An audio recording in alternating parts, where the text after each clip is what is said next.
L'incontro tra Alexandra e David, la mamma e il suo bambino, avverrà in Romania. Da martedì mattina la donna, che vive a Padova nel quartiere di San Lazzaro, non aveva notizie del figlio, 5 anni appena, rapito dal padre Bogdan Ristasce, entrato in azione con un comando di 3 persone.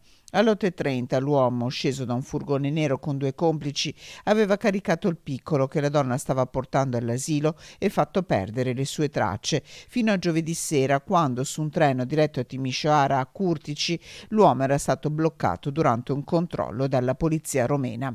Il bambino è stato affidato a una struttura protetta dove la madre potrà riabbracciarlo. Nel frattempo 2 indagini stanno correndo in parallelo.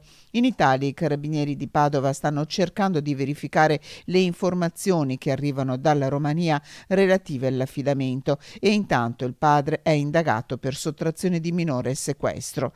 In Romania, dove Bogdan Ristasce è libero, dovrà rispondere a un'indagine della procura di Arad del reato di privazione della libertà.